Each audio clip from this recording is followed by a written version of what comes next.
What is up, guys? Wolfgang here. So today I want to talk about every single time I want to say Asus ROG Legion Go.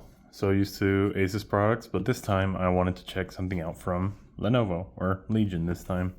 So let's get into it. Now, I've been using this device for about 2 or 3 weeks now, and well, I have some thoughts I want to share. And real quick, Lenovo is not sponsoring this video. I bought this device with my own money, and my thoughts are my thoughts alone. This device has a very particular design. Some people love it, some people hate it, to be honest. I'm kind of in the middle of the road. It's very angular, I'd say. For example, like for the grips right here, this angle right here makes several people uncomfortable while holding it. Although I will say the grips here at the back are outstandingly good, really solid, really comfortable to grip onto. And of course, I do have large hands. This is an 8-inch screen, so the fact that I can hold it comfortably is pretty wild. So yeah, this is basically, or it's better made for larger hands. I think smaller hands could use it, but it will be more uncomfortable than what it is for me. I'm able to use this pretty comfortably in terms of gripping the controllers and playing with it. Going into the next thing, talking about the screen. So the screen is really impressive, actually. If we boot it up here, we'll be able to talk a little bit more about it. But the screen, as I said, it's a very large screen, largest of the handhelds. It is a 2560 by 1600 pixel display with a 144 hertz refresh rate max. So this is crazy. Like, we're talking about laptops. This is better than most laptop screens. So we go to settings here and we go to here. We can see the different resolutions you can have the screen at, maxing out up to 2560 by 1600, sorry, used to 1440. So that's the maximum pixels, as well as down here you can see the 144 refresh rate. Now, depending on the game, you'll benefit from a lower resolution. I normally leave it at a lower resolution because it's just better for frames. But the point is that this thing is quite impressive. Up to the point that I thought this thing was OLED, but it's not. This is an LCD screen, and it's amazing. A really great screen for gaming. The colors look amazing, the blacks look good, and the truth is I have nothing negative to say about the screen. Now, getting into battery life, which is pretty important when you're talking about a handheld, it's mixed, I gotta be honest. It's middle of the pack. Well, I haven't really used any of the other handhelds. I just made a mistake. I haven't really used any of the other handhelds, but you would want this device to have, as much battery as possible to compete. For my use, it's been pretty just okay. Now, of course, I don't really play the most handheld friendly games. I usually play FPS shooters, so battery is drained much quicker, especially on, higher graphical quality ones like Call of Duty.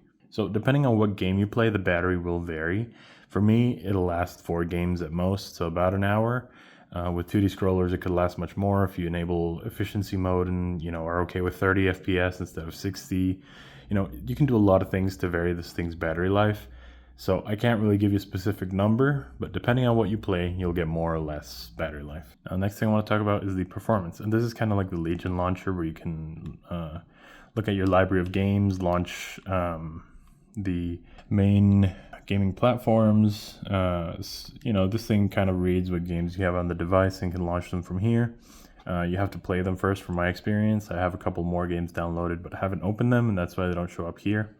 But the point is, this is kind of a controller-friendly UI, and you can, of course, go back to Windows if you want to as well. Now, talking about performance itself, this thing has amazed me. It only has an integrated graphics, and I'll throw the specs right here, but it's amazing, honestly. So I've been able to play Destiny, which is my current main game, basically flawlessly. Now, of course, the graphics are reduced, like you guys saw in this menu. I am running it at 800p, which is pretty low. But the truth is, for this size of a screen, that is more than enough. Like, you're not struggling to figure out what's going on. I've been able to run Destiny on this device pretty well, from ranging around 60 to 90 FPS at the best times. Honestly, it's been amazing. It's doable, at least. You can also enable FSR to give you even more FPS, which is really nice. I've been doing it a little bit in Destiny, just low or basic. I don't know what it's called, but it's just to help out a little bit. And honestly, I can't tell the difference because this screen, even though it's large for a handheld, it is small for like a monitor, a computer monitor. So the graphics look good, even at 800p. Now, the next thing I want to talk about is some extras. So this device comes with a couple extras, pretty nice extras. For example, FPS mode. So I'm just gonna lock it so I don't show you guys anything I don't want to. So FPS mode is the mode where you can detach both controllers or just one. And well, it turns kind of like into a switch sort of a device. But, and you can use the controllers normally, like normal controllers. Or you can also turn on FPS mode, which kind of emulates a keyboard and mouse. At the bottom of the right controller, you'll be able to see a little switch right here, and this is the infrared sensor. So you just flip that switch, whichever is the other way. You can see it has switched to FPS mode. I've actually never seen this pop up before, but you know, some games will be friendlier to it, some will be less friendlier. And so the idea is that you hold the right controller like this, kind of like a joystick, and well, you're gonna mouse around like a joystick. And you can do this either like I'm doing it, kind of hovering it around the surface, or it also comes with a little stand thing. So if I move this out of the way, it is right here at the bottom of the case. So you can just pull that out one way or another. It's kind of a struggle. There might be an easier way to do it, but you pull that out and you fit the controller in there, and there you go. You got like a joystick sort of a thing. Now, some games will be friendlier to this than others, and I don't have a mouse pad, so I don't want to drag this on the counter too much, but some games will be friendlier to this than others. I'm not great with joystick mousing, so I am mostly use this for Windows stuff, like to navigate menus and stuff. But if you're good with it, you can use it at FPS games and stuff like that. And for me personally, I was missing some mappings for Destiny to use this setup. But then I later realized there's remappable buttons on the controllers, both to here on the joystick one and to here on the controller one, I guess. Unfortunately, they are piano black, so they get kind of oily and dirty, but it is what it is.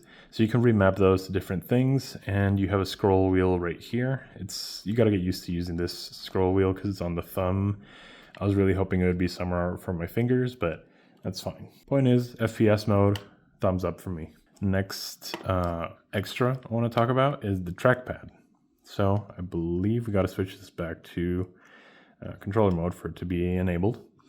Is right here on the right controller. You see this little square? This is a trackpad. So it helps a lot when you want to navigate something quickly in Windows. You can use this to do that, and it works, decently well as the trackpad on Windows would. Of course, you can't do gestures on it or anything, but for simple things like pressing start or yes or allow an install when you're already ready to play, you can use this or the touch screen. Both really good. Now, I didn't mention it earlier, but you may already know, or you may have noticed me using it, is the kickstand on this device. So this is a really nice addition to this handheld because it helps it kind of be able to be used in the ways it's intended to. So I can just prop it on the case or on a table, take off the controllers and kind of, distance myself a little bit from the screen, or, connect a dock in there to charge it and display to a larger screen and just use the controllers. It's all doable thanks to that kickstand. I've been able to even play on my bed using this kickstand because the fans, fortunately, are not at the bottom. They are, well, the device is upside down right now. So this is the part that's kind of facing the bed, and down here, there really isn't anything aside from a Type-C port. And so I've been able to just prop it up on, the bed itself, and the fans over here have access to air, and they can shoot out air from the top. So this device is bed friendly, believe it or not. Is it the most recommended? Probably not, but it's doable, which I really do appreciate, because for a portable device like this, you would like to be able to play wherever you are and, do it well. So that's an option. And I really do appreciate that being an option. And like you saw, another great extra is being able to detach to the controller. It's great for flexibility. Of course, I already talked about the remappable buttons here at the back. And I believe I forgot to mention on FPS mode, you have these two kind of facing the way you'd hold them. So that way you can use it as a mouse. And lastly, well, you guys saw it. The case itself is a really nice addition because you don't really want to be carrying this huge screen and scratchable materials in your backpack alone. So you get this case to be able to protect it. I think it's a really good addition instead of having to buy a separate case. I believe the Steam Deck does not come with a case, maybe the most expensive one. And I don't think the ROG Ally comes with one either. So I think this is a huge plus for this device. And being able to integrate the FPS puck thing here as well. Oh, it was a good idea from Legion, honestly. Props to them, because you just get to carry everything here. I wish you could carry the charger. That is one thing they missed, but it would make the case a lot larger.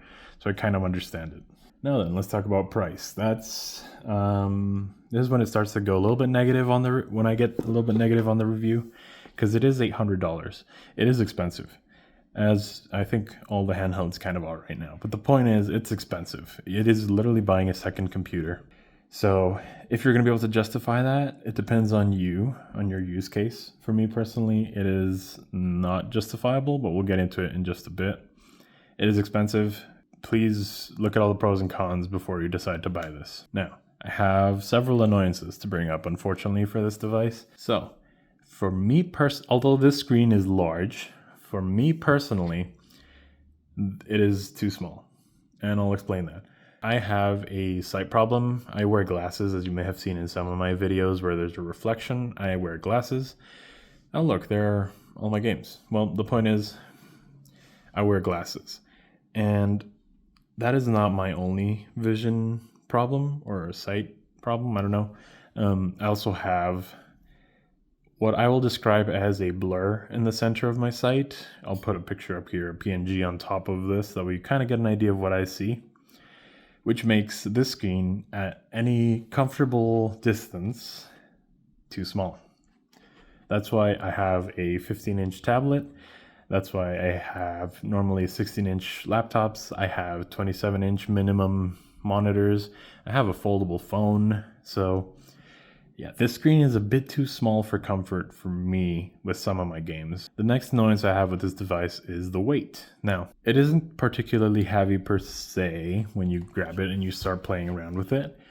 But when you're playing for, 15 minutes or more, and you're trying to just hold it like with your arms without supporting it on anything or supporting your arms on anything, it gets heavy fast, and it is pretty hard to bear that weight for a long time.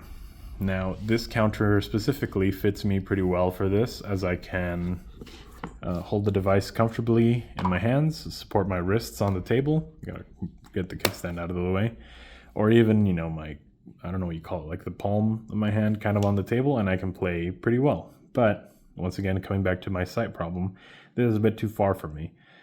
Remember, I am further away than the camera looks, but the point is, it's a bit too far for me, so I need to get it closer, and I'm going to start to get uncomfortable.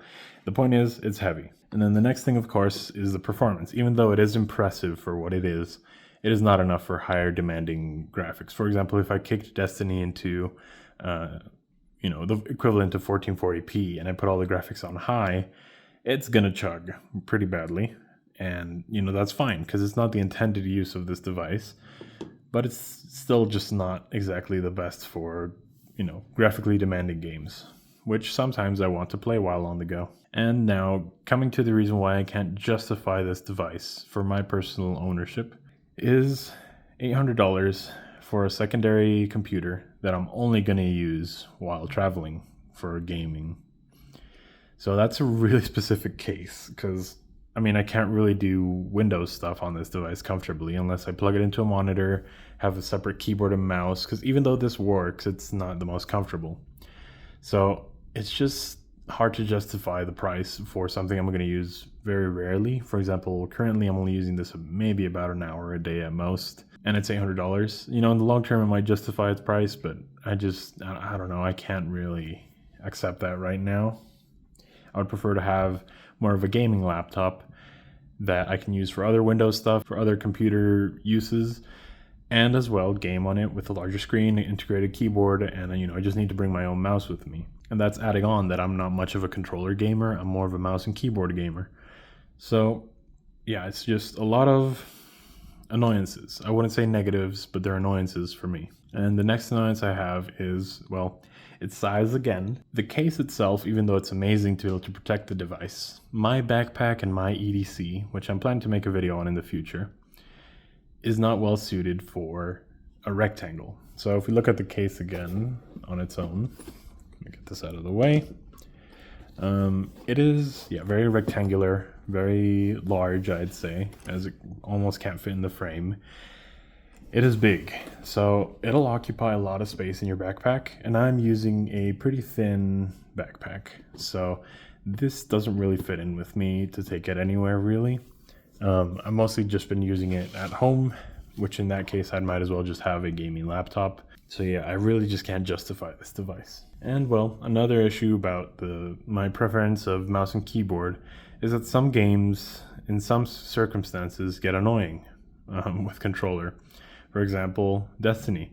I knew this was going to happen, so that's why I didn't really try to progress, but I can't right now, not currently, because if you see, I can press A or B, any of the controller keys, and nothing will happen. Maybe if I click with the mouse, yeah, there you go. So this is because the game is not detecting the controllers. But the point is, the game is not detecting the controllers. That's partially a Steam problem, partially, I don't know what else problem, but it's a problem in general. So it's annoying. It is very annoying. And the issue is that Steam did not launch in big picture.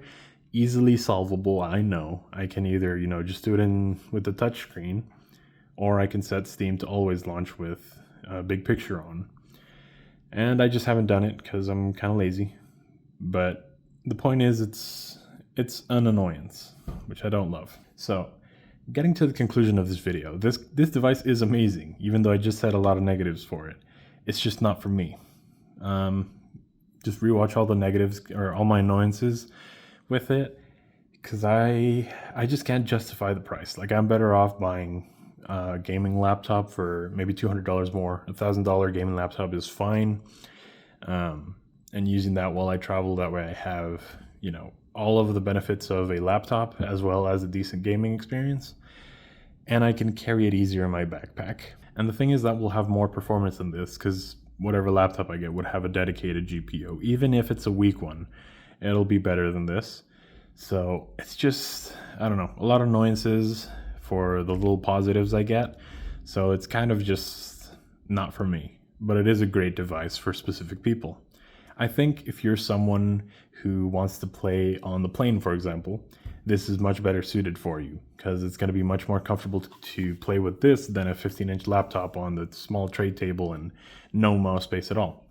If you're someone who's always on a road trip and someone else is driving, this perhaps is better suited for you, because you'll be able to play with this around instead of trying to figure out a way to have mouse space. If you don't have mouse space, this might actually be better for you. Or if you're not as limited by the backpack than I am, this could work much better for you than a gaming laptop. If you're weight restricted, so there's a lot of circumstances you really got to think about. I can't give you the answer if this device is for you or not. But for me, it just doesn't work out. For you, it might. If all my annoyances are a non-issue for you, this device is amazing, and it might just be perfect for you. So I do recommend you give it a try. I bought this at Micro Center. They have a pretty friendly return policy, so you could give it a try. If you don't like it, you can return it, which is my plan. But yeah, you can give it a try, see if you like it or not, and let me know in the comments if it works out for you, when you use it, how you use it, and yeah, tell me about your experience in the comments. So thank you very much for watching, guys. If you enjoyed the video, hit the like button, the sub button, and the bell icon so you get notified for new videos. And yeah, thank you very much for watching, guys. Have a great day.